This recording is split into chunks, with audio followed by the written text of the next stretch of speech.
As portas da cidadania e educação estão abertas. A Assembleia Legislativa tem a honra de convidar escolas e estudantes do 6º ao 9º ano de ensino fundamental a participarem do projeto Parlamento Mirim. Os estudantes devem criar um projeto que beneficie a comunidade. Os vencedores tomarão posse como deputado Mirim, desenvolverão atividades em plenário e conhecerão Brasília. Pais e professores, incentivem os alunos a participar. As inscrições para o Parlamento Mirim estão abertas.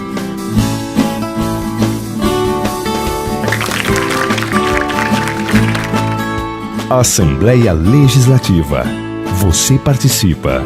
A mudança acontece.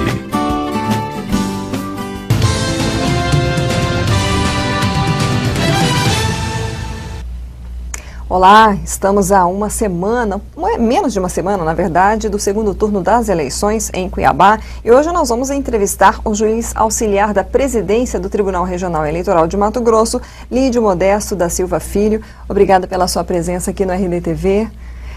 Vamos já começar a falar como é que estão os preparativos aí nesta última semana, né, do TRE para o segundo turno. Olá, eu que agradeço a oportunidade de estar aqui nesse abrangente veículo de comunicação para trazer à sociedade cuiabana as notícias, né, relacionadas ao processo eleitoral de 2016.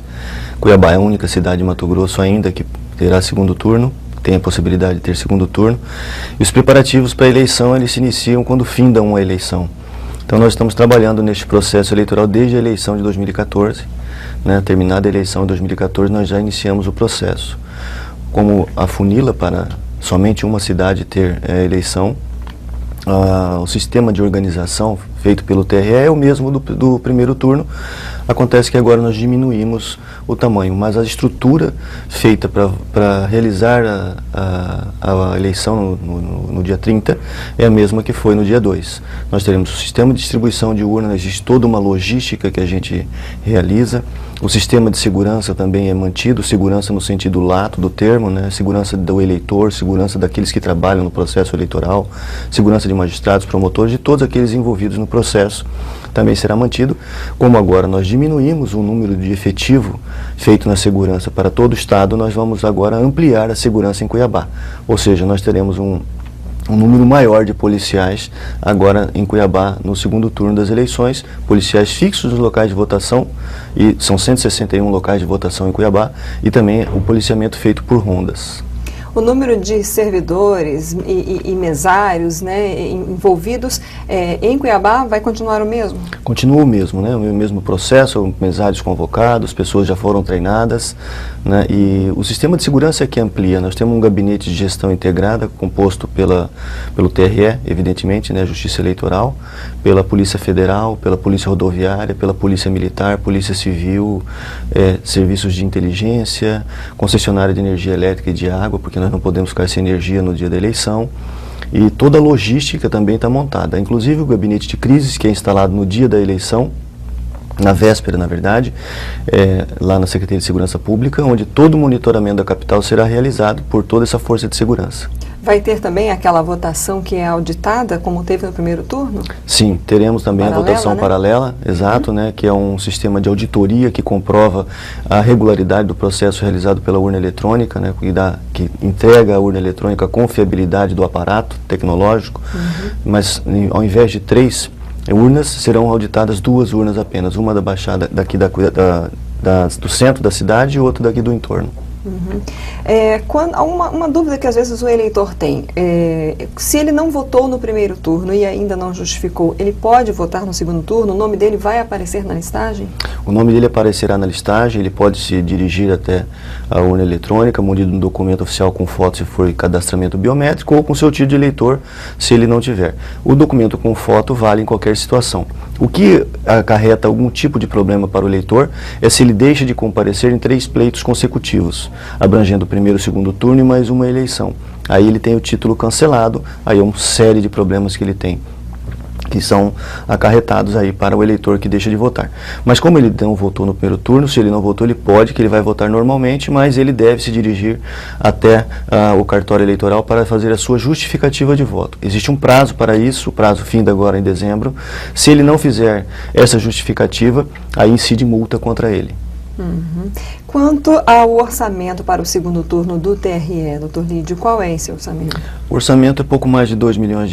Nós tínhamos um valor bem maior para o primeiro turno, evidentemente.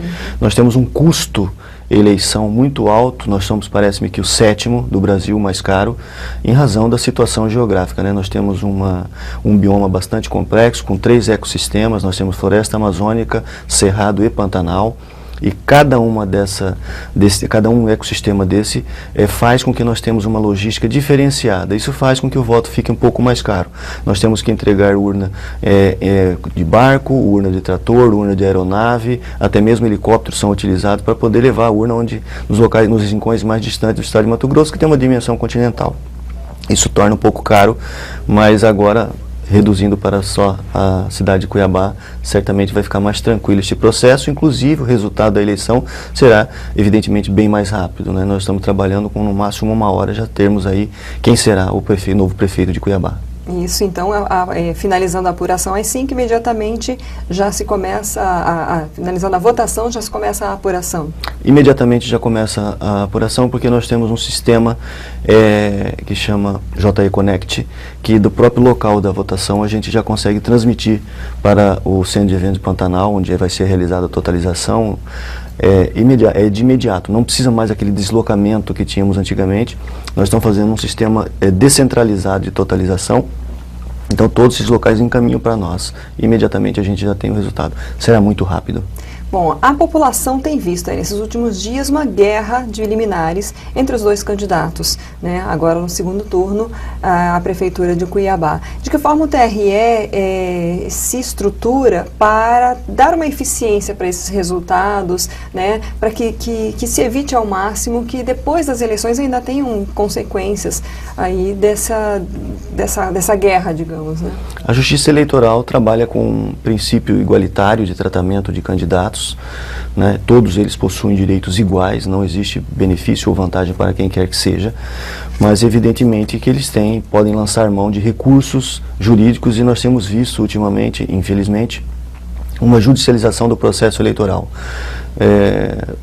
por conta de situação de cada um, né? São ações de improbidade administrativa, são irregularidades que são cometidas, seja por desconhecimento ou por má fé, e aí precisa a força da justiça entrar em ação e corrigir as arestas e colocar o carro no trilho novamente, porque nós não podemos permitir que haja um descompasso entre um e outro, né, candidato, e de maneira que nós precisamos garantir a lisura do processo eleitoral, a transparência, e precisamos garantir que a vontade do eleitor seja respeitada. A gente vê aí, por parte dos dois candidatos, denúncias, né, um contra o outro, né, apontando denúncias, inclusive graves, e o senhor acredita então que com essa judicialização é possível que isso daí seja resolvido no TSE?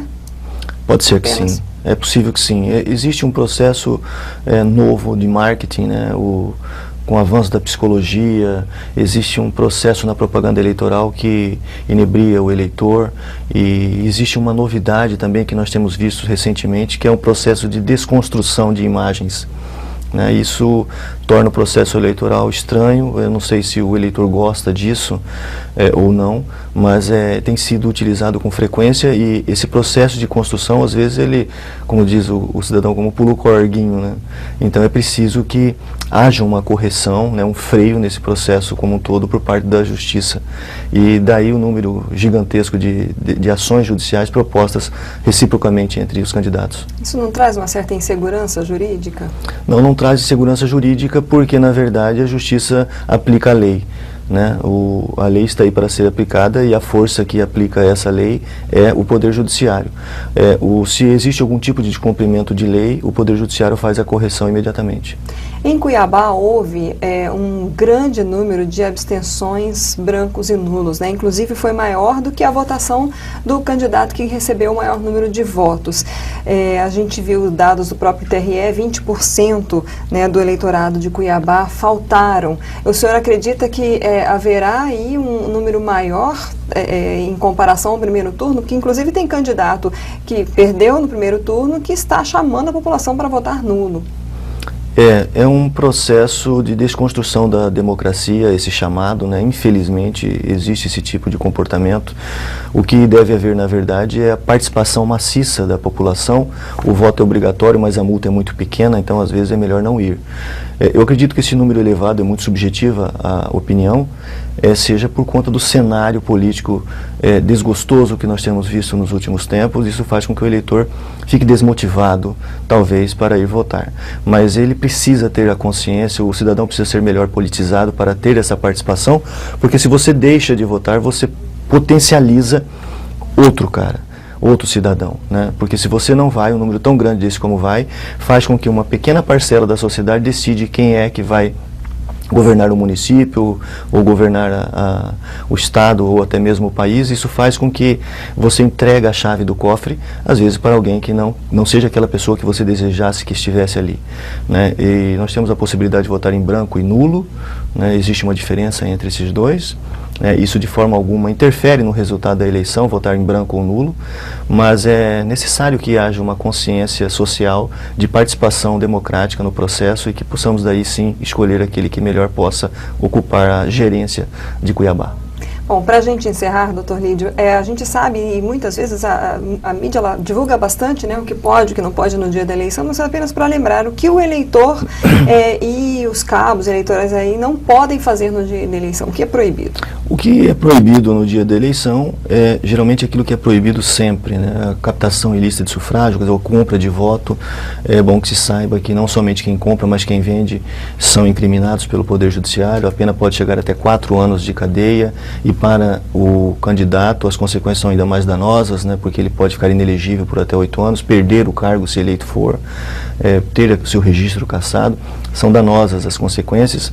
Não pode usar camiseta, não pode ter aglomeração de pessoas, não pode ter distribuição de nenhum tipo de santinho. O eleitor pode ir num comitê e pedir o santinho, porque a legislação brasileira permite que nós tenhamos a cola, né? Não obstante, nós tenhamos em todas as sessões, 161 sessões eleitorais, a lista com nome de candidatos e números. Agora são apenas 2, ficou mais simples ainda, mas o eleitor pode lançar mão de um santinho e levar na urna eletrônica. Não pode, em hipótese alguma, tirar foto, não pode entrar com criança nos locais de votação, na cabina, né, de votação. São essas basicamente as proibições que possam ter. O eleitor ele pode ir com o adesivo do seu candidato, desde que a manifestação seja silenciosa e individual, havendo aglomeração de pessoas, isso configura crime também. E aí, se pessoas flagrarem, né, alguma situação irregular, ilegal aí, podem denunciar, o TRE estará com a equipe de plantão. Tem o aplicativo Pardal, né? Nós temos o aplicativo Pardal, nós temos o aplicativo Caixa 1. O Caixa 1 trata de recursos financeiros tramitando no processo eleitoral, e o Pardal trata de irregularidades que podem vir a ser cometidas por candidatos ou coligações ou partidos políticos, e o eleitor se tornou nas 2 últimas eleições um parceiro nosso no processo de fiscalização, né, da campanha eleitoral, e tem sido um case de sucesso, tanto que nós exportamos já para todo o país o Pardal, e tem realmente havido a participação popular. Inclusive no segundo turno já temos inúmeras denúncias, que todas elas são analisadas pelo Ministério Público, pela Justiça, e já temos casos inclusive de resultado mantido de condenações feita por um cidadão que fez a denúncia através do aplicativo Pardal. Então a gente conclama também a população ainda neste segundo turno que ajude a Justiça Eleitoral na fiscalização desta eleição. Está ótimo, muito obrigada, doutor Lídio, um bom trabalho lá também. Muito obrigado, nós que agradecemos a oportunidade. Nós conversamos com o doutor Lídio Modesto da Silva Filho, juiz auxiliar da presidência do Tribunal Regional Eleitoral de Mato Grosso. Então fica aqui essa dica, baixe no seu celular o aplicativo Pardal, o Caixa 1, acompanhe estes últimos dias, estes últimos momentos da eleição em segundo turno em Cuiabá. Nós convidamos você também a compartilhar essa entrevista, ajudar a divulgar, né, que tem informações importantes que muitas pessoas ainda estão em dúvida, e quem sabe aí você ajuda também as pessoas que estão querendo faltar ou, né, estão na dúvida quanto ao seu voto, a trazer aí um pouco mais de consciência cidadã. Nós precisamos muito disso aí nestas eleições. É só acessar o site RD News no RDTV ou então o canal do RD News no YouTube. Até a próxima.